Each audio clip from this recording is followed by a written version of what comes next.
Dulu itu tuh waktu aku tuh bener-bener yang buat kerja gitu loh. Ya aku kapan aja harus siap. Kita pengen hidup tuh progresif terus ya gitu. Once you get into it, kau pasti bisa nemu jalan untuk bisa menghasilkan dari situ.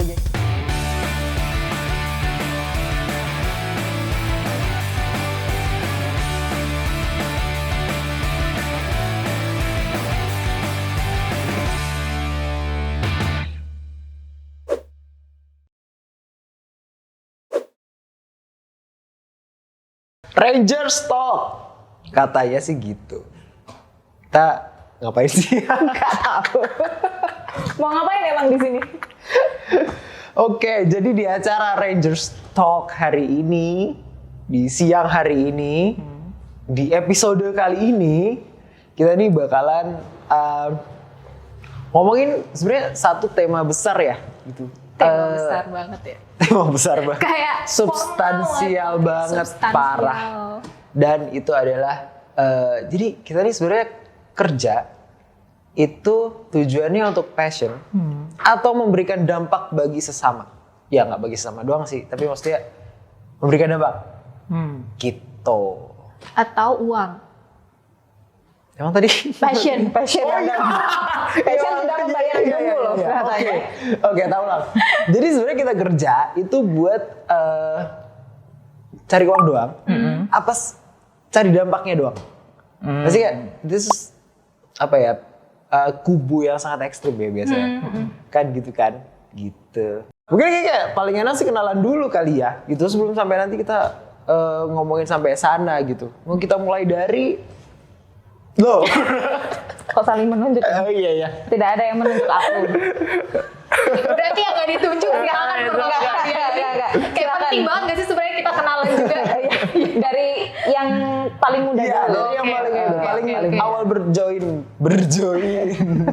Kok paling awal sih? Paling terakhir. Oke. Paling terakhir join.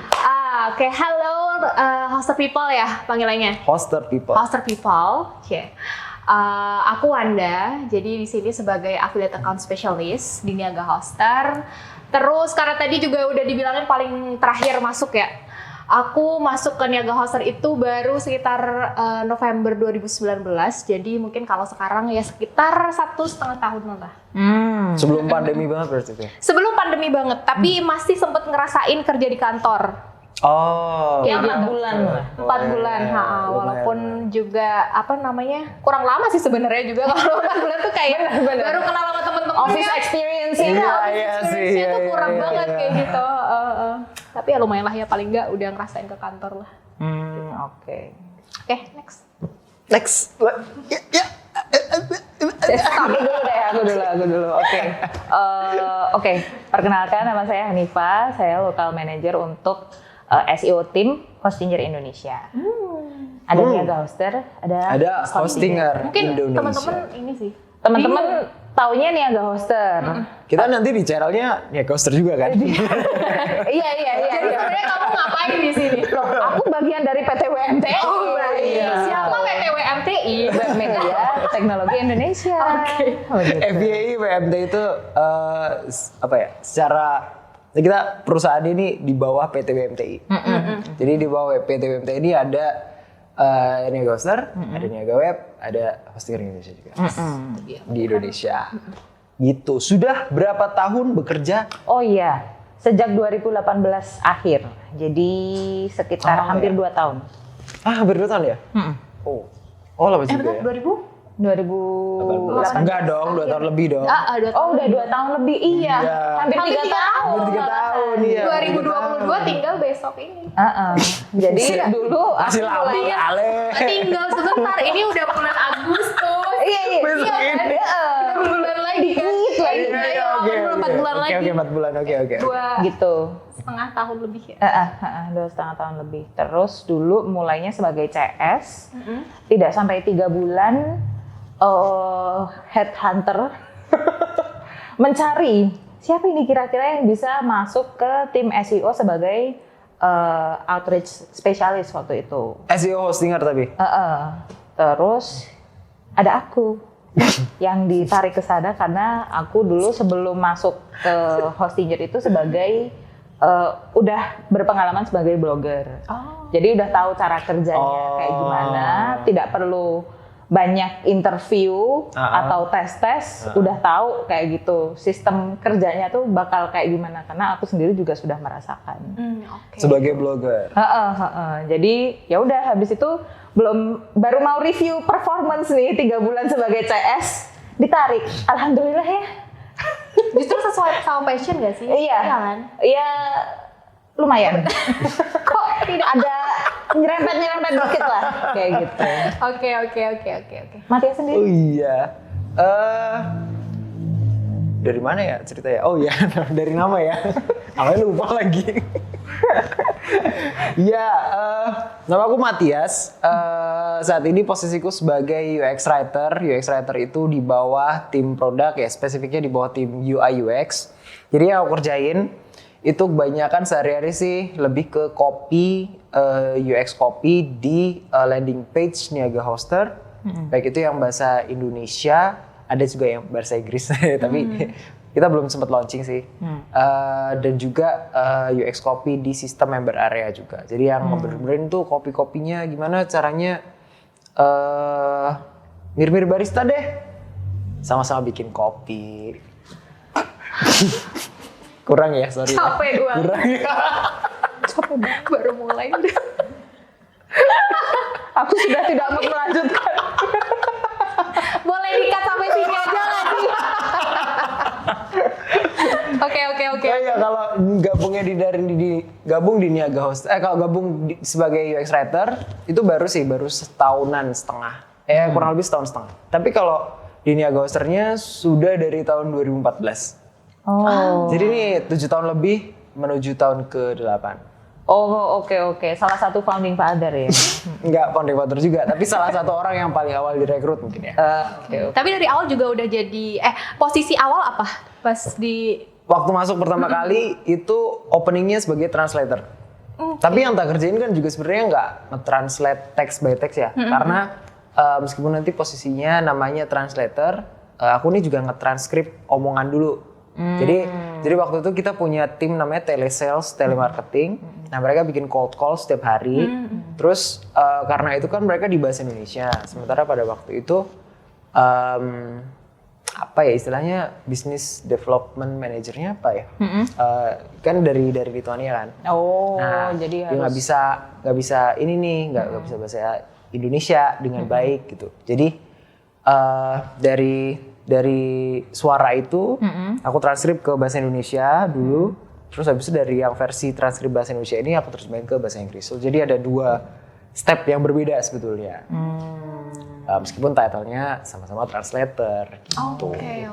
Iya, untuk simplify the job desk. Yes, tapi kalau kita ngomongin soal ini kan kita tadi udah sempat cerita apa ya ibaratnya kayak Awal masuk kita di sini gitu. Tapi kalau jauh sebelumnya, kalau dari Awanda sendiri nih, dulu kuliahnya jurusannya apa sih? Kalau aku komunikasi. Jadi sebenarnya mungkin aku tadi juga belum jelasin kali ya kayak job desk aku sebagai affiliate account specialist itu apa kayak kalian udah kemana-mana gitu tapi aku lupa gitu. Kalau dibilang sih sebenarnya dari komunikasi itu tuh masih ada nyambung-nyambungnya lah kalau aku bilang dengan job desknya sekarang kayak gitu ya. Karena kan kadang-kadang tuh orang tuh kayak kerja dulu jurusannya apa terus kayak kerjanya tuh bener-bener yang beda kayak gitu kan. Nah kalau aku tuh aku bersyukurnya entah disyukuri atau enggak sih sebenarnya kalau kayak tergantung individu masing-masing ya. Masing-masingnya. Maksudnya kayak udah ada bekal lah istilahnya dulu gitu loh pas kuliah terus habis itu kerjanya sebagai affiliate account specialist itu sebenarnya awalnya di Niaga Hoster masuknya sebagai influencer marketing dulu sih kayak gitu. Jadi masih ada hubungannya dengan kita ngurusin campaign karena pas kuliah kan juga ngomongin soal campaign apa segala macam kayak gitu kan. Terus habis itu masuk pas sekolah kerja itu ngurusin soal itu kayak gitu. Terus di affiliate juga sebenarnya juga kita bikin kayak campaign ketemu sama orang-orang sama klien kayak gitu. Jadi ada hubungannya lah, ada yang lainnya dipelajari di perkuliahan tuh diaplikasikan juga di pekerjaan yang sekarang. Bener. Kalau kalian kayak gitu juga nggak sih? Atau kayak emang bener-bener yang jauh banget gitu? Kayaknya di antara kita bertiga cuma dia yang paling ada nyambung kali ya. hubungannya. Masa sih? Emang apa jurusan kalian? Kalau aku dulu pendidikan bahasa Perancis. Oh iya. tidak ada hubungannya dengan menjadi tim lead di SEO tim ya. Masa reach out si blogger ngomong to tapel ngomong juga kan Ngomong sabar. Oke, mungkin Sabar. outreacher Outreacher. Maroko yang berbahasa Prancis itu iya ya. Iya, iya. Tapi kalau aku sendiri dulu tuh masuk kuliah sebenarnya pengennya masuk pendidikan bahasa Inggris terus jadi guru kayak gitu. Tapi pada akhirnya masuk ke pendidikan bahasa Perancis, dijalani ya sampai kuliahnya sih 3,5 tahun. Skripsinya juga. Skripsinya juga 2,5 tahun gitu. Jadi aku dulu mahasiswa additional time. Nggak apa-apa.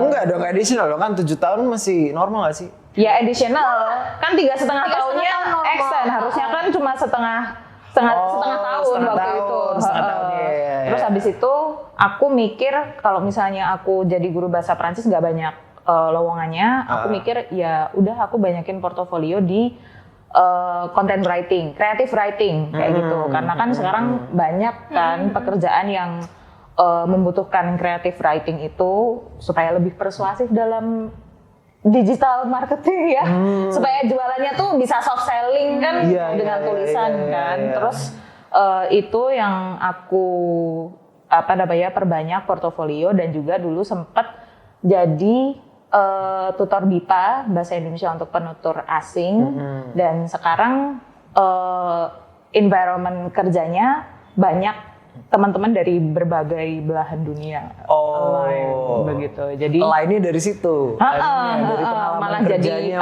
nyambung gitu kalau komunikasi dengan mereka dari berbagai negara itu nggak begitu susah karena dulu udah pernah punya mahasiswa asing.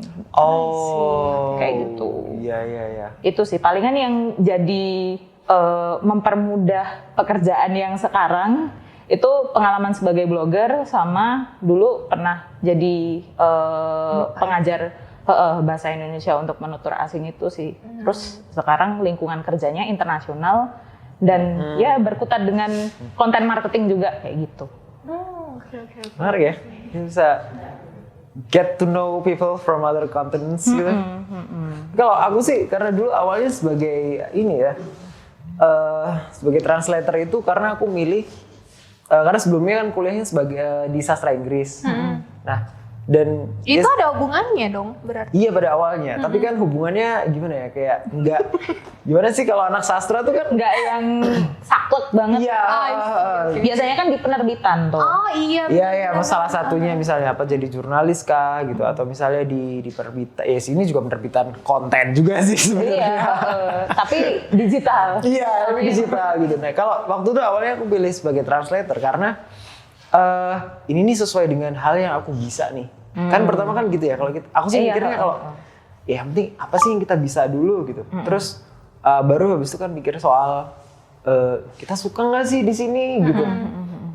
Berarti mungkin next step-nya ini ngaruh nggak sih kalau aku ada di tempat ini kan gitu ya mikirnya gitu. Nah waktu itu sih awalnya masih aku bisanya apa, lowongannya ada apa dan itu aku sempat freelance sekitar 6 bulan setelah lulus kuliah karena di kota ini nih susah banget nih dapat pekerjaan yang secara capital oke tapi secara idealisme itu juga oke bukan nggak sampai idealisme juga sih tapi seenggaknya secara job desk pun juga aku dibutuhkan gitu loh. Sampai akhirnya aku menemukan lowongan translator dari Niaga Hoster ini akhirnya aku nyoba gitu. Nah terus ya sampai sana pindah-pindah lah, sampai sana pindah-pindah terus ya sekarang di UI UX sebagai UX writer.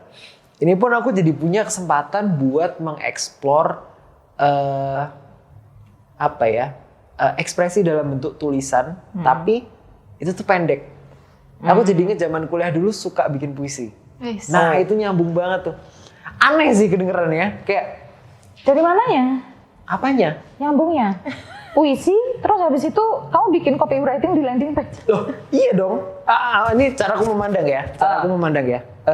Namanya puisi itu kan dibagi namanya rhyme. Terus kan ada meternya. Terus kan ada syllablesnya nanti. Terus ada jumlah. Kalau di ini malah kalau di landing page kan dia lebih terbatas lagi soal jumlah karakter and spacing ya. Ini jadi challenge sih. Jadi kadang modifying factornya di situ. Tapi dasar pemikirannya dari delimiternya enak gak ya kayak dedededededa dededa dedededa. Nah gitu juga kan. Saat dibaca sama Iya, saat dibaca. audiens. Nah, itu sih aku sih ngerasa kalau di yang kerjaan sekarang nih serunya di situ tuh.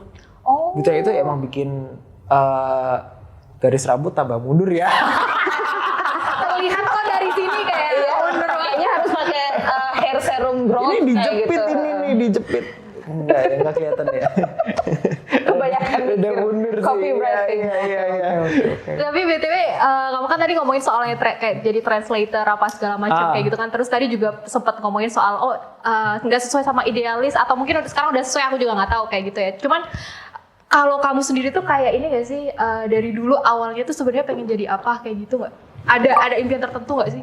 Aku pengen. Kan kadang orang kayak gitu kan. Iya. Ada satu hal yang gitu pengen banget. Waktu kuliah sih. Aku sebenarnya kayak sebelum kuliah tuh kayak nggak kebayang gitu loh. Karena aku tipe orang yang suka buka banyak pintu. Jadi aku nggak suka diriku dikurung di dalam satu kotak gitu loh ibaratnya. Jadi aku selalu pikirkan exit plan ataupun way out-nya. Jadi aku selalu buka banyak opportunity dengan banyak pintu gitu. Aku memandangnya gitu ya gitu. Nah, jadi aku mau kemana tuh aku nggak kalau pertanyaannya kamu pengen jadi apa sih sebenarnya? Itu kan seakan-akan kayak aku pengen jadi apa tuh kayak jalan lurus ke sana gitu loh. Nah, kalau aku nggak memandangnya bukan jalan lurus tapi aku nih, terus jalurnya ada banyak, aku di tengah, jalurnya ada banyak, ada pintu gitu. Nah, itu ada banyak yang aku pengen jadi orang seperti apa gitu. Salah satunya adalah sebagai penulis sebenarnya, memang gitu. Dan aku udah mulai nulis dari yang paling jauh aku ingat kayaknya SMP apa SMA ya? SD pernah bikin cerpen-cerpen gitu sih, tapi mulai banyak ngulik di mulai SMA sama di kuliah. Tadi kayaknya penjelasannya lebih ke Matias ini masih jadi generalis nggak sih? Karena kan masih banyak pilihan pintu yang pengen dicoba kayak gitu. Di awal tuh masih generalis Bang. Gitu. Gimana dengan Awanda dan Hanifah? Aku dulu. Kalau aku ya dulu pikirannya masih kayak gitu ya. Masuk UNY itu buat jadi guru. Udah selesai. That's it. Tapi berarti keinginan jadi guru udah ada dari dulu dong? Keinginan jadi guru tuh udah sejak SMA ada. Bahkan SMP kelas 3. SMP kelas 3 tuh udah kebayang pengen jadi guru. Kenapa kayak gitu. pengen? Ya karena aku melihat kayak guru tuh punya rutinitas di sekolah dan bisa jadi PNS kayak gitu. Dulu kan ya didoktrin oleh orang tua. Sekarang kan juga PNS. Iya, pegawai negeri startup, betul. Salah dong. Apa tuh? Pegawai niaga hoster. Iya. Oke. Ya. Udah ada PNK. Aku lanjut ya. Supaya tidak abstrak, aku lanjut saja. Jadi dulu kepikirannya ya udah jadi guru kayak gitu. Terus waktu masuk ke UNY tidak berhasil nih masuk ke jurusan yang dipengenin. Dulu pengennya kan tadi pendidikan bahasa Inggris, tapi karena masuknya di pendidikan bahasa Perancis dan melihat opportunity untuk jadi guru tuh tidak banyak. Terus kayak aku bahasa Perancisnya mediocre gitu loh.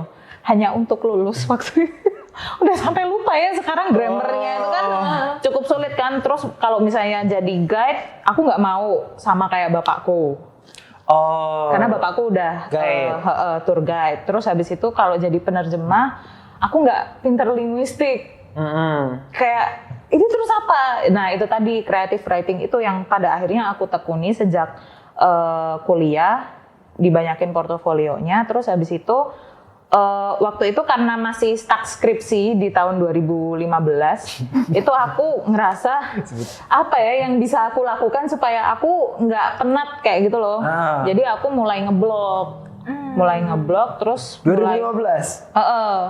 Terus mulai pakai kayak top level domain biar kayak blogger profesional gitu sekitar tahun 2017 dan baru dari situ tuh bisa monetize konten, terus jadi tahu deh, oh ternyata ini bisa jadi potensi buat cari duit kayak gitu. Nah dari situ aku juga banyakin apply ke media online kayak gitu sebagai content writer. Awalnya sih jadi freelance, terus waktu itu pengen kerja kantoran apa ya kira-kira yang aku skillnya marketing nih, tapi aku pengen di sekolah. Terus akhirnya pernah jadi marketing di sekolah swasta. Oh, berarti perjalanannya panjang juga ya sebenarnya. Tapi waktu itu cuma 3 bulan karena ternyata environment-nya not politically beneficial. I would say that karena memang waktu itu pertama kali kerja kantoran itu bosnya langsung baby boomers dan ya ngerti lah Iya, pokoknya jangan segitu lagi. apa age gap-nya tuh terlalu jauh tuh kayak ngerasa aku anak, dia bapak, dan aku harus menuruti, obey gitu loh apa yang dia katakan. Sedangkan aku juga punya sebagai pekerja, aku biasa jadi pekerja kreatif yang idenya itu tuh diapresiasi, terus habis itu coba diaplikasikan, tapi enggak buang. Aku harus gimana? Artinya secara kebutuhan gitu ya? Secara kebutuhan, emosional ya? Iya, emotional supportnya sangat kurang waktu itu. Jadi aku ngerasa ini red flag nih buat aku nggak bisa bertahan di environment yang kayak gitu. Yang awalnya aku kira ini adalah pekerjaan it's my dream job. Turns out it's not. Shifting dari kerjaan yang corporate banget gitu, terus ke startup, nemu kalau sekarang yang dipengenin tuh ya kerja kreatif kayak gitu. Dan karena sudah ada pengalaman sebagai blogger, terus sekarang di SEO team ya lebih mudah gitu belajarnya. Jadi align gitu loh sama personal goals kayak gitu. Tapi meskipun personal goals ini yang sekarang tidak align secara langsung sama dulu kuliah. Tapi kan skill yang kita dapat dari kuliah tuh kepake nggak sih gitu? Maksudnya sama sekarang kayak coba dari Awan deh. Skillmu dulu yang kamu dapat sama kerjaanmu sekarang nih sebagai affiliate. Kan karena dari komunikasi kan, terus ya? ke agensi kan. Kalau aku sih masih nyambung ya sebenarnya, karena ya itu sekarang di Niaga Hoster bagian affiliate account specialist. Sebelumnya aku di Niaga Hoster juga bagian influencer marketing kayak gitu. Sebelum di Niaga Hoster aku sempat di digital agency. Di situ kerjaannya ngurusin yang campaign kayak gitu. Terus habis itu ya branding apa segala macam kayak gitu. Dan dikomunikasikan juga ada lah mempelajari soal itu kayak gitu, walaupun nggak praktikal banget sih, cuman kayak ada value-value yang bisa diambil lah istilahnya kayak gitu sih kalau menurut aku kayak gitu. Apalagi kayak sekarang ini kan ketemu sama orang, terus habis itu juga gimana kita negosiasi istilahnya kayak gitu kan. Jadi ada banget sih kalau aku. Dan di situ nih kamu klik dapatnya di situ tuh. Iya, kebetulan sih aku cukup enjoy sih dengan apa yang aku kerjakan. Kebetulan ya. Padahal prosesnya juga lama loh. Iya, karena walaupun mungkin sebelumnya juga ada hubungannya kayak gitu, tapi kan tetap aja ketika kita ada di satu lingkungan kerja A, terus pindah ke B itu kan pasti ada kadang ada yang cocok dan nggak cocok kayak gitu kan. Kebetulan sekarang tuh dapetnya tuh kayak oke nih, sesuai sama yang aku inginkan lah, kurang lebih kayak gitu. Emang kalau kalian gimana? Nggak align apa? Kayak tadi sih align-nya gimana ya? Kayak kadang kan ada tuh orang pengennya gitu ya. Kalau kerja tuh aku sih karena aku dulu kuliah di sastra tuh aku tidak memandang jurusan kuliahku itu tuh profession based. Beda sama kedokteran umum misalnya. Kedokteran gigi, arsitek aku ya ngelihatnya ya. Wah, arsitektur mah ya kuliah kelar jadi arsitek. Udah jadi arsitek gitu ya. Nah, sastra jadi apa? Sastrawan. Gila. Tidak dong. Filsuf sekali Anda. Iya, maksudnya technically it's possible gitu, tapi kan itu perlu many years in the making gitu. Enggak terus kamu lulus dari fakultas sastra terus tiba-tiba lulus jadi sastrawan kan enggak gitu. Sastrawan kan juga gelar yang diberikan masyarakat kepada kita sama karya-karya kita kan gitu. Nah, gitu sih aku pikir sih ada gap yang harus aku capai nih, misalnya ketika suatu saat nanti aku pengen nulis dan pengen dikenal sebagai pujangga atau sastrawan gitu misalnya gitu. Masih ada proses berikutnya yang harus ditempuh. Iya, gitu. Dan kalau misalnya soal dulu kalau motivasi kuliah lebih ke mungkin karena itu satu-satunya hal yang aku bisa kali ya gitu. Kalau motivasi kuliah tuh maksud kamu masuk ke mengapa jurusan memilih itu? sastra Inggris. Oh. Kenapa? Karena itu satu hal yang aku bisa. Aku dulu anak IPA loh. Oh iya. Iya. Sama. Disuruh mamaku juga. Iya. Kenapa ibu-ibu pada nggak suka IPS ya? Sebel banget. Ya, aku sih Tapi sempat disuruh ini nggak? Oh kamu masuk IPA ya udah kamu masuk jurusan apa kek, kedokteran kek atau kedokteran gigi kayak gitu nggak? Karena kan udah masuk ke itu tuh. mamaku enggak deh. Kayak waktu itu enggak Yang penting ada IPA kesana aja juga. kayak gitu Pertama ya? IPA.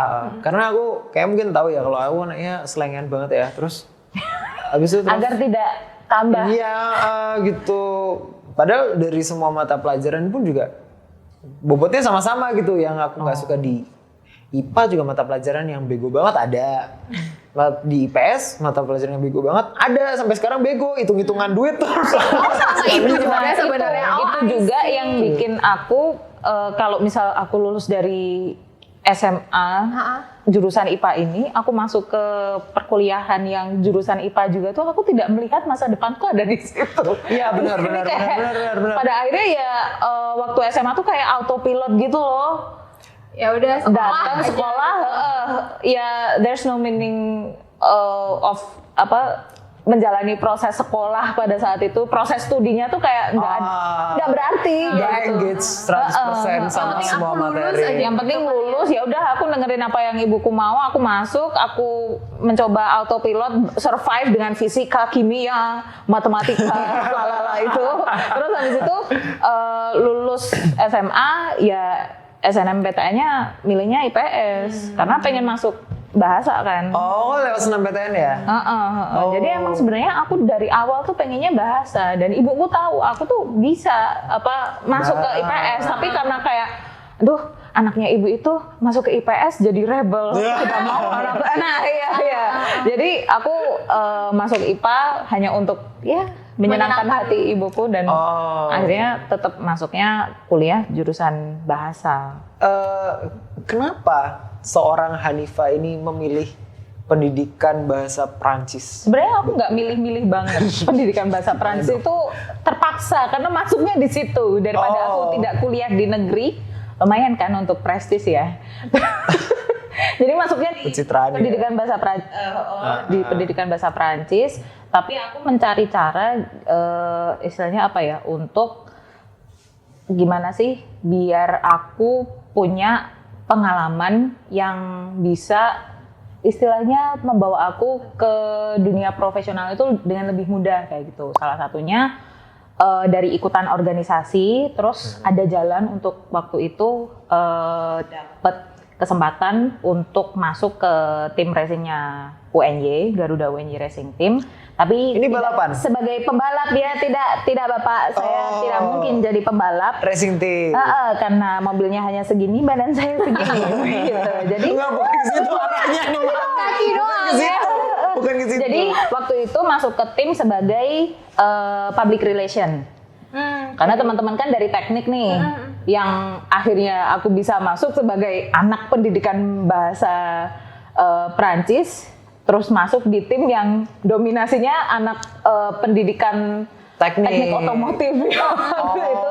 Jadi aku diandalkan untuk aspek komunikasi sebagai PR. Nah waktu itu persiapannya dengan belajar bahasa Korea karena lombanya di Korea. Korea Utara. Korea Selatan.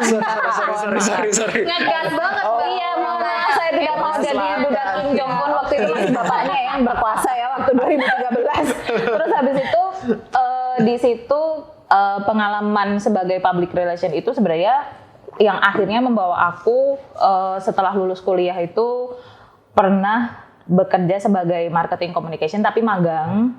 Terus dari situ mencoba untuk ya mencari pekerjaan yang lain lah dengan marketing, ya pada akhirnya masuk ke dunia marketing karena ya bisanya cuma itu.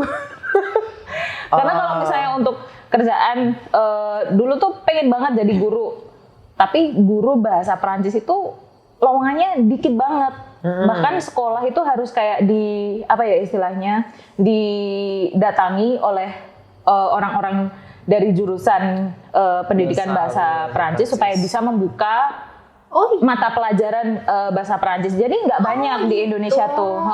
Karena kan Tahu bukan malah bahasa gitu. tutur utama juga kan, ya nggak sih? Dan Padahal jumlah orang Indonesia yang kuliah atau studi ke Eropa, ke Perancis, Jerman itu tuh banyak. Tapi ya lowongannya tuh dikit di di Jogja sendiri tuh dikit. Dan aku pengennya kan masih di Jogja kan. Jadi karena nggak banyak kesempatan itu, aku mencari kesempatan lain ya akhirnya memperbanyak portofolio di kayak creative writing, terus ilmu komunikasi tapi yang otodidak, tidak seperti Ibu Awanda yang kuliah di Ilkom begitu. Aku Ilkomnya sebagai penyiar radio kampus. Nah itu kuliah Ilkom tuh itu. Radio kampus dulu. Oh iya, UMY ya? UMY, aku Ikom radio. ini kok jadi tuding-tudingan gini kenapa ya? Aku dulu pernah kayak ada kunjungan gitu loh ke Magenta. Oh gitu, emang terkenal sih. Oke, skip. Tapi does that help? Tapi Aku juga pernah sih kunjungan ke Magenta sih. enggak, maksudnya sebagai dari radio kampus ke radio kampus. Oke, Magenta kita di endorse. Jadi dulu penyiar radio kampus, terus creative writing-nya tuh dari jadi reporter, jurnalis kayak gitu. Itu jurnalis tuh koran kampus berarti? Tidak koran kampus juga sih, Magenta. ngomongin institusi ini. Pokoknya radio kampusku kan ada website. Nah websitenya itu diisi kontennya dengan Diupdate terus? iya dong, Oh, iya. event-event, konser-konser, dapat Keren gratis dong waktu berarti. itu. Iya. Iya dulu sih motivasi kerjanya ya pernah juga pengen jadi reporter kayak gitu. Tapi kok kerjanya lapangan ya? Iya, 24/7 juga itu malah Aku lebih tidak itu sih. suka reapplying sunscreen terus-terusan. Sebenarnya kerja outdoor itu tidak aku banget. Aku tuh pengen kerja yang laptopan di kafe sambil melihat pemandangan begitu, selfie story. Gitu. Sisa ekosistem. Harus instagenic. Iya, instagenic banget. Iya gitu-gitulah pokoknya. Digital nomad juga. Digital nomad. Tapi pernah gak sih ngalamin situasi lingkungan kerjaan tuh yang aduh males banget deh gitu. Mungkin dari siapa ya? Dari Awanda dulu deh. Kalau aku ya, yang malas banget ya, berarti pengalaman kurang menyenangkan kayak gitu kali ya. Enggak juga sih. Ada yang ditahan dari Awanda. Keluarkan saja saya. Enggak, tapi serius. Pasti kayak, iya, maksudnya kerjaan pasti ada lah enak dan enggaknya kayak gitu ya. Ya Cuman ini kan enggaknya nih yang dicari. iya, enggaknya, tapi enggak separah itu sih sebenarnya juga. Kalau aku mungkin lebih ke waktu sih yang tersita waktu itu karena harus 24/7 juga sih, tapi kayak Standby kapanpun terus. harus standby gitu loh. Jadi kayak kapanpun aku butuh kamu, aku hubungin kamu, terus habis itu kalau bisa ya dikerjain kayak Karena gitu-gitu kan loh. kerja agensi. Iya, demanding agensi. gitu ya. Kliennya. Iya kan, namanya klien kan kita harus ngikut ya. Iya. Gitu lah. Lebih ke situ sih sebenarnya. Tapi kalau yang toxic lingkungannya, untungnya sih aku nggak dapetin yang kayak gitu. Kayak gitu sih. Mungkin kalau kalian gimana? Kalau aku sih ya dulu waktu freelance tuh kan kadang aneh apa ya? Pengalamannya langsung ya kayak langsung freelance gitu ya langsung. Iya. Ya, maksudnya Freelance dulu gitu. ya maksudnya sebelum ini sih, sebelum masuk niaga sih. Banyak freelance kan. Nah ya gitu biasanya sih tidak menyenangkan dari segi rate-nya itu. Iya, apalagi penulis sering dipandang rendah dan dibayar murah kan. Gitu ya. Mungkin kalau telat sih nggak invoice-nya, Oh, oke. tapi rate-nya menyedihkan tuh sering. Iya. Penulis tuh di Indonesia masih rate-nya rendah banget. Kalau kita pakai bahasa penulis konten istilahnya tuh content writer, penulis konten itu emang iya. Tapi mungkin kalau udah levelnya dia punya background sebagai jurnalis, pernah ikut pelatihan jurnalistik gitu, mungkin akan rate-nya beda. Tapi in generally speaking tuh emang itu sih tuh nyebelin banget gitu. Misalnya kayak sehari bisa nulis katakan 5 sampai 10 artikel gitu.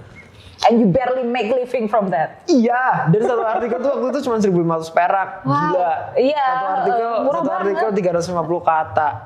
Berarti kayak bayangin misalnya jadi kan tiap jam 12 malam dikirim ya waktu itu ya, dikirim brief. Oh, briefnya. Oke, besok sehari kamu ngerjain ini ya gitu. Nah, ngerjain ini tuh HP. Itu waktu itu review ganti-ganti sih. Ada aduh apa ya? Ada alat rumah tangga, ada apa gitu. Oh. Yang paling sering sih yang elektronik gitu, yang review HP. Nah, review HP ini tuh bahkan nggak ada di Indonesia, Bro. Oh, tapi kamu harus mereviewnya. Iya. So you have to fake it until you make it. Iya. You have to fake it to make it malahan. Itu tuh HP, itu tuh ada di dia tuh hanya dirilis di India. Oh. Jadi Risetnya aku tuh, segala macem. ya dengan bahasa sana. Bisa apa ya? Untungnya kan ada plugin yang dari Google Translator itu langsung. Waktu itu harus jangan gitu. Oh, belum Enggak, ada. belum. Oh iya, Belum benar. 2000. Berarti sebelum 2014 kan berarti ya. 2014. Belum Pokoknya bisa gitu, bener. blogger-blogger yang cangkulan masih banyak lah. Maksudnya yang cuman apa sih? Iya. Black hat mainannya gitu, black hat terus asal nembak aja dan itu masih bisa berhasil cara-cara gitu ya. Zaman-zaman itu deh. Tuh, aduh. Ngaco, mau naikin red yang lain bisa jual lebih murah lagi kan sebel banget kan. Dan itu masih Permainannya ini. berlanjut sampai sekarang. Masih, tapi tidak semenyedihkan dulu harganya. Oh, tapi masih menjadikan ya. Masih menjadikan ya, Bapak. Mohon maaf nih, Iya, 1.000 kata cuma dibayar 10.000 kan. Gitu. Aduh, kopi aja sekarang 35.000 kalau Iya. enak ya kan. Berarti pengalaman kurang menyenangkan dari red card-nya. Iya. Aku sih dari red card ya gitu. Sama ya dari red card itu kan harusnya kita dari balik ya kalau kita ngaitin sama tema kita hari ini ya. Soal oke sih aku senang sih nulis. Tapi ya nggak 1.500 per artikel juga, Bro. Passion sih. Passion sih. Tapi gitu. ya Tapi gitu ya masa juga. capital Tapi nggak usah jajan. Iya, harus jajan gitu. Emang sih 1.500 kamu bisa dapat waktu itu ya. Nasi lodeh sayap ayam di warungnya Simbah di Pojokan Sadar itu masih ada. Tapi masa iya sih Iya. nggak pengen makan sushi teh gitu misalnya gitu. Atau masih sih nggak pengen punya tabungan gitu. Iya. Kan gitu ya. Gitu. Kalau dari Hanifah nih apa yang kurang lebih sama kalau pengalaman menyenangkan? karena dulu pengalaman Nulis, sebagai sekarang nulis kan? Penulis itu kan freelance dulu mulainya. Freelance masalah rate itu memang sangat rendah. Terus habis itu project bisa dihentikan sewaktu-waktu tanpa ada kesepakatan dengan kita kayak gitu. Jadi kayak Ghosting. kamu Udah biasa juga ya setelah ini kayak oke. Kenapa tidak dari kemarin kamu bilang kalau project ini akan dihentikan? Kan aku bisa cari project lain untuk backup kayak gitu loh. Tapi ya udah pada akhirnya kalau freelance gitu ya harus rela project dihentikan sewaktu-waktu. Terus habis itu masalah rate tadi juga masih dibayar rendah kayak gitu. Terus selain itu freelance kerjaan kantor pertama yang aku rasakan yang full time selain yang magang ya. Kalau yang magang itu enak, kantoran waktu magang itu enak. Tapi waktu kantoran full time yang pertama di sekolah swasta itu aku ngerasanya ya itu tadi punya bos yang kurang gitu komunikasinya. Dia pengennya di approach terus, sedangkan aku masih butuh diajarin terus. Jadi kan kayak nggak nyambung nih. Terus nggak ada perantara di sini. Waktu itu manajerku tuh nggak bisa menjadi istilahnya mediator yang baik karena dia aku mau ngomong mulutnya manis sama bos. Kayak gitulah. Dan aku sebagai anak baru waktu itu nggak diajarin. Terus belum environment-nya udah saling menjatuhkan satu sama lain dan waktu itu udah sebenarnya kayak red flag tuh udah di depan gitu, udah di awal. Tapi aku ngerasa kayak aku denial dengan red flag itu. Enggak lah, yang namanya kantoran mah ini mah biasa kayak gitu. Ada yang mencoba apa sih? Politik kantor mah biasa kayak gitu. Memang biasa. Pada akhirnya aku paham bahwa politik kantor itu pasti ada, tapi nggak mesti kayak gitu. Kira-kira bakal beneficial atau tidak dan itu bersih atau tidak kayak gitu loh. Dan aku ngerasanya ya enggak cocok aja karena di sana juga nggak ada HR waktu itu. Jadi sistemnya belum bagus. Sistem organisasinya masih berantakan kalau untuk pekerjanya ya, apalagi yang bukan guru saat itu. Kalau guru udah lumayan tuh terstruktur lah istilahnya. Tapi kalau untuk yang di bagian manajemen, karena waktu itu aku marketing, itu enggak sama sekali. Terus tapi kalau buat kamu ya, apa sih tempat kerja kayak apa sih yang menurutmu tuh ideal gitu? Kan kamu tadi sempat ngomong kan kayaknya nih padahal kalau dilihat di atas kertas nih sekilas lah ini udah cocok banget nih gitu. Iya. Udah ngajar, marketing juga gitu misalnya. Nah kalau ideal menurutmu gimana? Berarti? Dulu awalnya aku mengira yang ideal itu adalah ya aku di sekolah waktu itu harus inline. Adalah pokoknya istilahnya ijazahku tuh nggak kebuang sia-sia lah sebagai Masih lulusan jurusan pendidikan. Tapi saat aku melihat aku masuk ke lingkungan tersebut terus kayak nggak cocok secara tadi politically beneficial. Itu terus habis itu secara emosi kayak terkuras gitu. Ini nanti bakal ada omongan apa lagi, aku bakal dimarahin kayak apa lagi kayak gitu loh. Karena pada saat itu bahkan aku sampai kepikiran untuk mencelakakan diri supaya tidak masuk kerja. Misalnya apa? Mencelakakan diri itu Mencelakakan diri, motorku tak banting ngono bae. Baru aku kepleset ngalamin dalan ning Jalan Solo kayak pas perjalanan kantor itu tuh Tolong subtitlenya di bawah ini. kayak itu tuh udah red flags banget kan. Kamu berarti sedang berada di fase sebenarnya krisis gitu loh. Tapi aku tidak istilahnya tidak mau menerima kenyataan bahwa aku tuh belum bisa beradaptasi dengan baik di lingkungan ini, padahal ya memang aku tuh nggak bisa aja kayak gitu loh. Secara emosional tuh tidak suportif. Jadi aku pengen kerjaan itu ya yang secara emosional tidak menguras yang sampai segitunya. Jadi aku merasa emotionally secure. Terus dari sisi benefit juga tidak palu gada begitu. Karena dulu sebagai marketing aku ya di front office, ya social media admin, ya content writer buat websitenya, copywriting, nanti marketing ngurusin cabang-cabang yang lain. Banyak ya Bapak, gajinya tapi juga duit tidak oke seberapa. kan? Tapi duitnya oke nggak waktu itu? Ya waktu itu untuk aku pertama kali kantoran kerasanya oke ya, tapi setelah menjalani pekerjaan yang sekarang dikit ya Bu. Karena ngerjain semua yang ada di berkaitan sama load-nya kan pasti. Tidak spesifik kayak gitu loh. Kalau sosial media admin kan ya sosial media admin aja kayak gitu loh, biar fokus di situ. Ya kalau lu mau nambah job desk tambah duit lah gitu. Tapi ya nggak mungkin di situ kayak udah nggak ada jalan untuk negosiasi. Karena bahkan komunikasi aja susah, gimana mau nego. Iya. Mungkin yang jago komunikasi nih malah Awanda nih gitu-gitu. Iya. Enggak juga. Gimana dong yang dicari saat kerja tuh Kalau aku karena tadi kalau kamu secara emotionally secure kayak gitu ya, mungkin sama juga sih kurang lebih kayak gitu. Tapi aku lebih kayak karena dulu itu tuh waktu aku tuh bener-bener yang buat kerja gitu loh. Lebih ke ya aku kapan aja harus siap, misalnya aku lagi pergi sama teman-teman aku ya, aku harus siap misalnya weekend apa segala macam, malam juga namanya kan kita juga tidak nemu work life balance work life balance-nya itu loh yang lebih ke situ lah. Aku pengennya kayak aku pengennya tetap bisa menikmati hidup lah istilahnya kayak gitu. Ya walaupun namanya kerja pasti ada ups and down-nya kan, tapi lebih ke situ sih kalau aku gitu sih. Mungkin ke situ. Work life balance. Gimana? Balance-nya tuh misalnya gimana? Aku ya gimana ya, pokoknya masih bisa enjoy semuanya. Kenapa aku jadi gini? Memang waktunya istirahat, tidak ada begitu.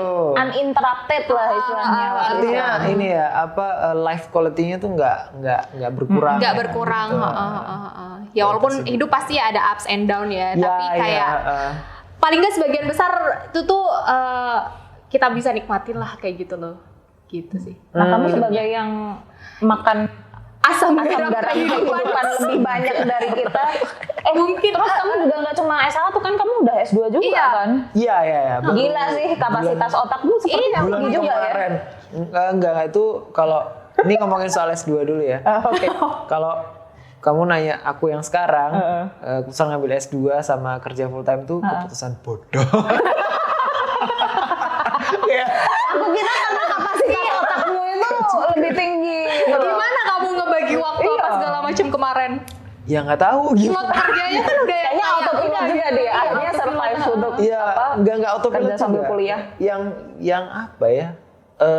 Bukan autopilot sih gitu, tapi gimana? Waktu itu gimana pun aku sih ngerasa gimana pun harus jadi nih. Jadi beneran. Aku ngambil kuliah lagi itu kan untuk aset lah ya, gitu, buat investasi buat diri sendiri gitu. Karena aku nggak percaya sama investasi yang bentuknya barang gitu. Oke lah mungkin bisa gitu, barang meningkat gitu. Tapi kayaknya sebelum kesana kayaknya aku pengen invest ke diriku gitu ya. Pada akhirnya memang berdarah-darah tapi pada akhirnya kerja ya waktu itu ya? Iya, dan memang itu untuk bekalku ke depan gitu. Dan aku sih pengennya ya itu bisa menopang karirku ya di depan di masa depan gitu. Dengan ya semoga sih harapannya kan kita pengen hidup tuh progresif terus ya gitu. Pengennya ada oke nih kita nyaman sih sama yang kita punya sekarang gitu. Tapi kan kita pengen gak sih gitu naik Porsche, naik Harley gitu misalnya gitu-gitu ya secara materi gitu. Atau secara emosional pengen gak sih lu tidur nyenyak aja di rumah gitu. Tapi tiap hari transferan tuh gitu 250 juta, 300 dari gitu. mana tuh? Ya kan? Ya misalnya kan bener, gitu bener, loh. bener, ya. Aku Ya juga kan, gitu mau sih mah. kalau kayak gitu mah. Kan pengennya kan gitu ya, gitu loh. Gitu. Halal tentu saja ya. Halal, iya, gitu. halal. Tentu saja ya, bener. gitu. Tapi kalau ngomongin soal prospek karir tuh kan tadi kamu bilang juga ke depan pengennya yang progresif kayak gitu kan. Kamu ada kayak impian gitu nggak sih? Kayak next aku pengen apa kayak gitu lah. Ya itu tadi balik ke itu tadi aku memandang masa depan tuh kayak banyak pintu dan banyak possibility gitu. Dan I keep them open all the time gitu. Jadi aku selalu gimana ya, kayak aku nih posisinya kadang nggak oke. Kalau aku sendiri prosesku ketika memikirkan atau merancang sesuatu sampai pada akhirnya aku ambil keputusan gitu. Itu bisa panjang. Tapi ketika aku udah ngambil keputusan, itu aku nggak akan mundur. Aku tipenya gitu. Jadi pun ketika nanti karir gitu ya, gitu. Kayak I keep them the doors open. Tapi aku belum kesana-sana nih, gitu. Tapi aku kayak keep making new opportunities suatu saat ketika momentumnya siap, aku akan kesana. Justru beda sama aku malahan. Oh ya, gimana? Kalau mungkin bukan lebih ke karir sih. Jadi kayak ke apa-apa tuh, aku pengen coba dulu deh kayak gitu loh. Nggak yang belum terus. dulu. Nyemplung dulu. Pengen tahu dulu cocok. gimana. Tarik dulu. Iya kayak gitu sih. Iya nggak sih. Kadang-kadang sih kayak gitu sih. Kalau aku lebih ke situ malahan. Iya, ada beberapa hal yang kayak gitu juga ya. Nggak tahu kalau Hanifah gimana? Nggak, maksudnya aku pikir juga gitu juga. Gitu. Iya kan. Kalau aku sih gitu. Juga. Apa masih nyambung sama apa sih istilahnya prinsip berkarirnya si Matias.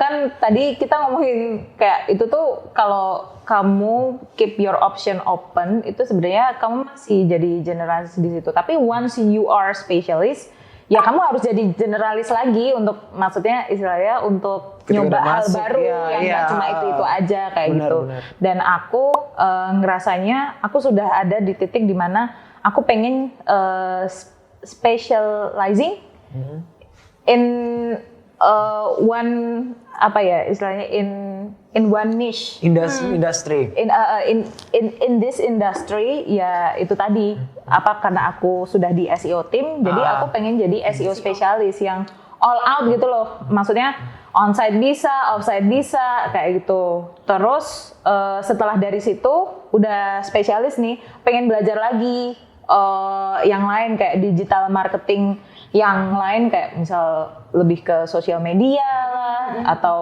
jualan lewat Facebook lah kayak gitu-gitu. Mencoba platform-platform lain kayak gitu dan bisa juga affiliate kan itu kesannya tricky buat aku affiliate tuh tapi itu kalau misalnya once you get into it kau pasti bisa nemu jalan untuk bisa menghasilkan dari situ. Jadi aku pengen ke depan tuh tetap belajar, tapi hasil dari belajar itu juga diaplikasikan dan long term goals-nya itu adalah mengajarkan apa yang sudah aku punya. Tapi berarti parameternya itu kamu ke mana?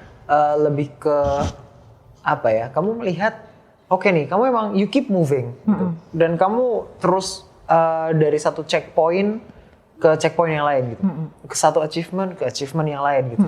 Dan kamu nggak berhenti gitu. Tapi sebenarnya yang mendorong kamu itu lebih ke passion, artinya kamu pengen melihat apa yang kamu kerjakan itu ada dampaknya buat orang lain, misalnya, atau pure karena kamu melihat, ternyata aku bisa dapat duit nih dari sini. Oh, kalau sekarang in between sebenarnya, karena udah ngelihat aku bisa menjalani passion dan juga dapat duit dari situ.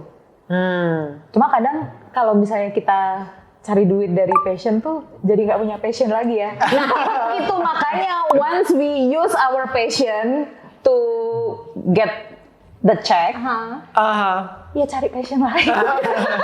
Iya nggak sih? Kan hobiku menulis nih. Saat menulis itu sudah jadi rutinitas pekerjaan. Bosen pasti. Nggak punya hobi lagi rasanya. Jadi kayak burnout-nya pun chance-nya lebih cepat. Karena kamu nggak ada pelarian. Biasanya exit plan-nya, escape-nya ke nulis, terus sekarang nulis jadi kerjaan, burnout-nya jadi lebih cepat kan. Yeah. Jadi aku belajar hal lain, misalnya kayak meronce ya meronce konten ya. Sama aja dong. Meronce konten, misalnya mempelajari sosial media platform seperti Instagram, algoritmanya kayak gimana, yang disukain apa sih? Oh ya ternyata yang disukain adalah video. Oke, effort dikit, ngambil footage, habis itu diedit, dan dulu tuh rasanya itu effort banget, tapi sekarang karena udah kebiasaan kayak, kan. jadi karena itu adalah kebutuhan market juga ya. Iya. Sekarang semua gitu nggak sih? Aku sudah ada kemampuan untuk menulis nih. Gimana caranya orang tetap membaca tulisanku, tetapi tidak dari tulisan itu aja kayak gitu loh. Maksudnya tulisan kayak gitu. Jadi aku coba platform lain yang ternyata sekarang yang lagi tren adalah video. Ya aku belajar gimana caranya create video kayak gitu. Jadi long term goal-nya tetap bisa menjalani passion, tapi bisa menghasilkan juga dan udah nemu caranya. Cuma prosesnya tidak instan. Orang-orang kan saat kita janji kasih konten cara menghasilkan uang dari blog, taunya besok langsung dapat duit kan. Bisa gitu. Mohon maaf ini. Anda ngemis. Bukan. Tidak. Bukan. Tapi kayak orang-orang tuh taunya itu tuh instan gitu.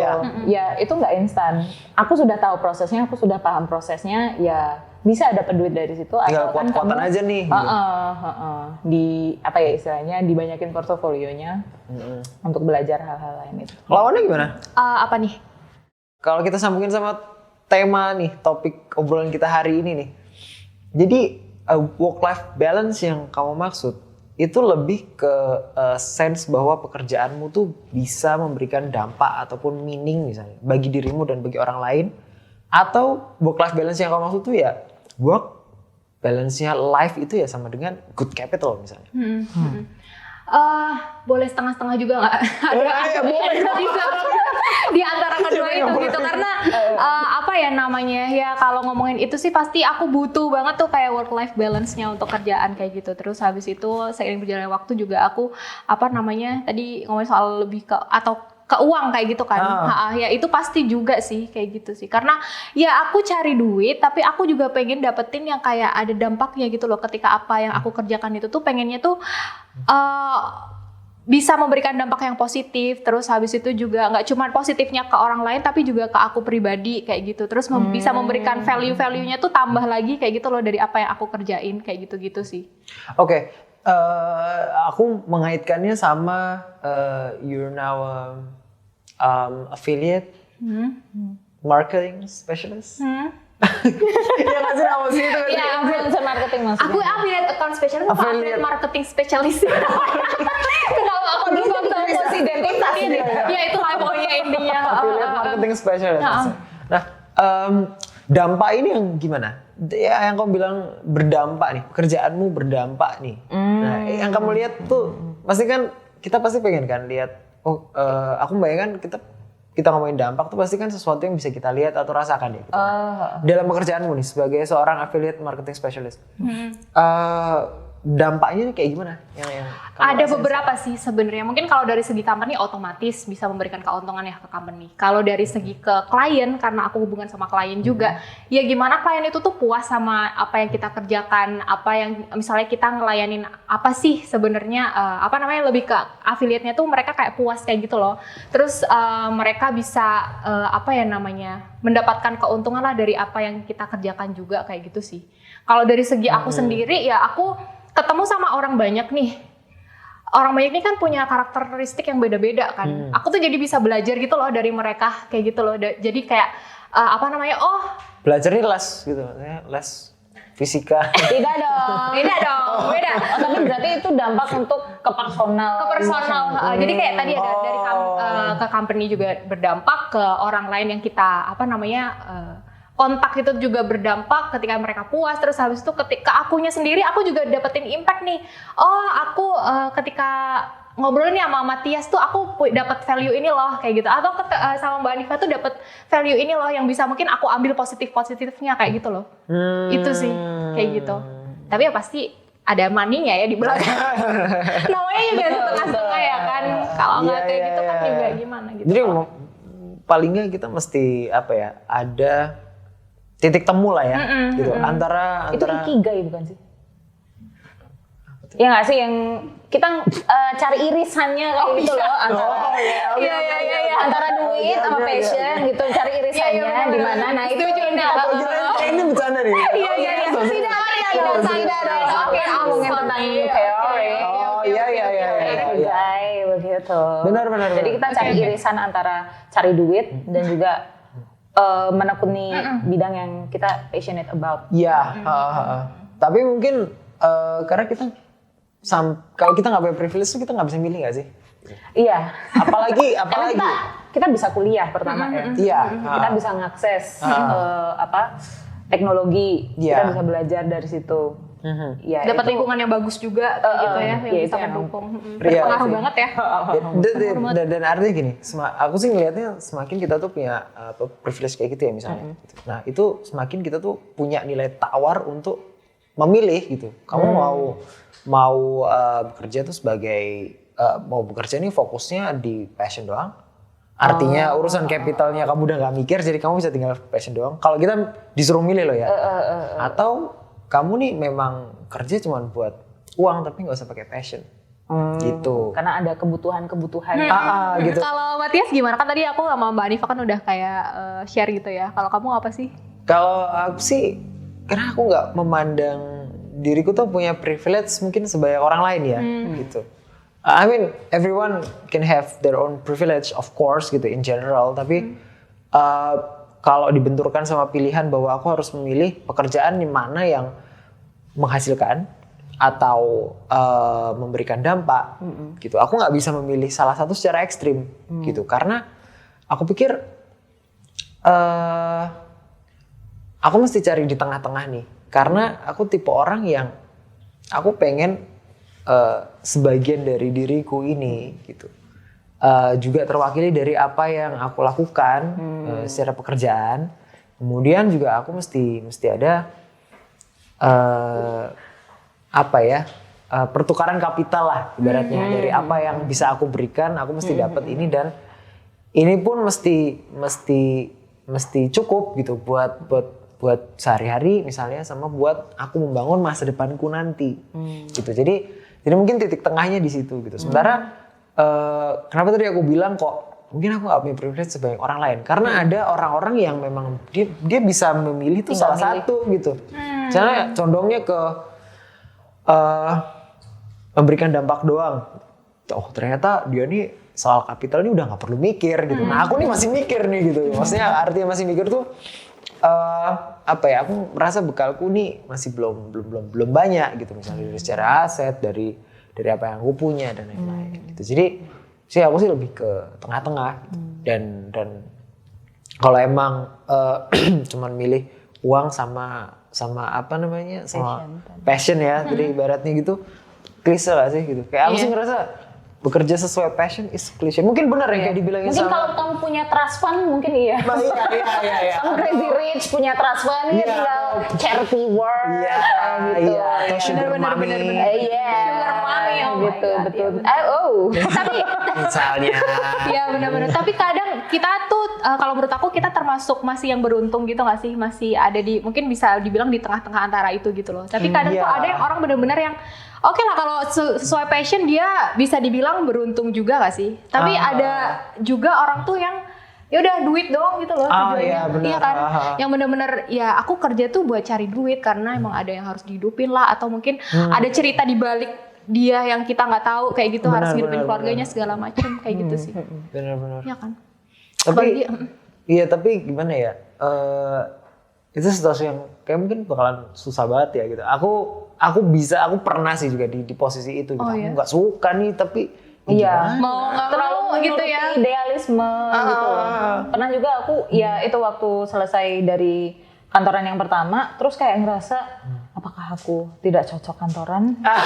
Apakah aku akan freelance selamanya? Ibu akan menghidupi aku. Ibu sepertinya akan menghidupi aku for the rest of my life.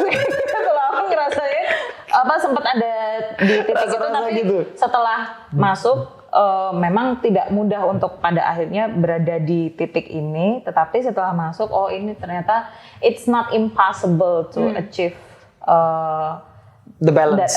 The balance maksudnya dari capitalnya dapat, dari secara impactnya juga dapat kayak gitu. Itu lucu ya kita ngomongin soal passion gini nih. Kayak klise tapi emang relate banget gitu loh sama ya aku masih anak sekolah. Sorry. Sama tidak usah diturutin, tidak bisa habis nanti. Tapi kalau dari Matias tadi dampak itu tadi itu sebenarnya kalau dari kamu dampaknya apa sih? Aku dari kerjaan yang sekarang banget ya. Sekarang di Niaga Hoster ya. Aku suka kata-kata indah. Dan aku pengen gini. Karena kan kalau di UX writing tuh sebenarnya nyambung ke brand juga ya. Nah, aku pengen ada pertama sih. Yang pertama itu pengen ada puas bahwa aku udah make sure kalau ini kata-kata ini yang the best buat represent the company. Itu yang pertama. Nah, baru yang kedua itu adalah respon dari orang-orang yang baca ini nih. Orang-orang yang melihat, orang-orang yang pada akhirnya pakai layanan kita ataupun visit di landing page kita gitu. Dan meskipun itu kan kesempatan itu nggak selalu ada ya gitu dan nggak selalu bisa divalidasi ya gitu. Aku pikir kalau dampak sih pertama lebih ke situ gitu. Tapi ya tetap nggak cuma dampak doang nih gitu, nggak cuma passion doang nih gitu. Dan aku sih setuju sama Hanifa tadi gitu. Kalau misalnya emang passion kita di satu tempat ini itu sudah mewakili dari apa yang capital kita datangnya dari sana gitu. Mungkin kita perlu cari passion yang lain gitu. Bagaimana kalau aku contohnya aku sengaja memisahkan kesukaanku dalam bermain musik itu ya cuman aku melihatnya hanya sebatas hobi dan bukan sebagai pekerjaan yang full time. Kalau aku mungkin kalau tadi Hanifa meronce. Tapi untuk achieving teman-teman di luar sana mungkin yang teman-teman hoster people kayak gitu yang mungkin belum nemu in between-nya capital dan juga impact tadi. Mungkin bisa nyoba gitu ya dengan nyemplung dulu tuh caranya caranya Awanda tadi untuk nyemplung dulu supaya tahu environment-nya kayak gimana, dirasain dulu kalau memang pahit seperti apa yang sudah aku rasakan ya sudah dijadikan pembelajaran saja, tapi ini tuh it's not impossible to achieve both of them kayak gitu. Memang itu yang pengen dicari, jadi irisannya itu pasti bisa ketemu cuma belum nemu aja harus proses dulu gitu. Karena kita nggak benar-benar tahu ya kadang apa yang akan terjadi dinamika ya nanti gimana kalau sampai kita benar-benar living the life sih menurutku sih gitu. Ya maksudnya please excuse my opinion kalau aku bilang aku melihatnya ini sebagai pintu-pintu yang kebuka gitu. Tapi di sisi lain aku juga menyadari kalau aku nggak masuk ke dalam pintu itu dan aku tidak sesegera mungkin bukan cuma menemukan ya, tapi merancang momentum yang tepat. Aku nggak percaya luck. Aku nggak percaya namanya luck. Oh iya. For me, You have to plan it well. yes, you have to plan it well. Jadi suatu saat ketika kamu mengetuk pintu dan pintu itu terbuka, kamu udah siap. Gitu. Iya. Jadi aku sih percaya luck itu sama dengan momentum yang tepat dengan apa yang ada kamu. Nah, what we can do ya prepare ourselves the best way. Yeah. You have to create your own opportunities to get the opportunity. Iya benar. Dan alasan capital ataupun passion dan memberikan dampak itu yang aku pikir memang kita perlu cari jalan tengahnya. Tapi kita bisa nempatin itu sebagai starting point sih. Gitu. Artinya gini. Artinya kalau tadi dari contohnya dari Hanifah tadi. Oh ini yang dibutuhin yang ada gang pekerjaannya ini nih. Ya udah aku mau fokusin sana dulu aja deh gitu. Yang kira-kira ada kelihatan ada duitnya gitu. Tapi bisa jadi dibalik juga gitu dari passion dulu. Nah aku kayak misalnya kayak dari Awanda juga tuh. Aku ini emang suka kok gitu. Suka ketemu orang ini suka gini ya udah mulai di dalam ini dari situ. Gitu. Jadi jadi pekerjaan mau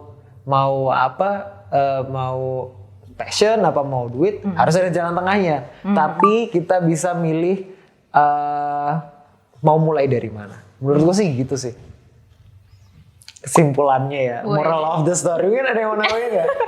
Iya benar-benar. Kayaknya udah semua di kamu. Kalau belum achieve keduanya, mau mulai dari duit dulu, mau mulai dari passion dulu, itu doesn't mean we have meaningless life. Yes, it doesn't mean you're meaningless. You can have meaningful life, yeah, by finding the out way dulu. That's what living is. Dan kalau nggak gitu ya kita nggak akan hidup gitu rasanya, nggak akan progresif juga gitu. Bener. It's always a constant a constant loop of learning and finding out and getting out of a bad situation and become a better person in the future. Menurut gue sih. I think that's a wrap. That's a wrap. I think. Udah Kayaknya udah panjang banget kita ngobrol. Udahan aja. Oke, thank you atas waktunya sudah mau dengerin apa nih curhat keluh kesah dan segala ketidakjelasan obrolannya gitu. Hoster people, thanks banget udah nonton Ranger Talk. Like, subscribe, comment, like, subscribe dan komen. Jangan lupa di YouTube-nya Niaga Hoster. Mungkin next time bakal ada kita juga. Nampang lagi. Ngarbang. Aneh-aneh lagi. Ngar banget sih diundang lagi ya. Mungkin bisa komen kira-kira pengen ngomongin apa dari konten yang sudah ada, pengen di follow up dengan konten apa lagi kayak gitu. Oh iya. YouTuber banget ya. YouTuber banget dong. Ini kiranya konten dulu ya akhirnya. Ya udah gitu. gitu. Iya, sampai ketemu lagi ya.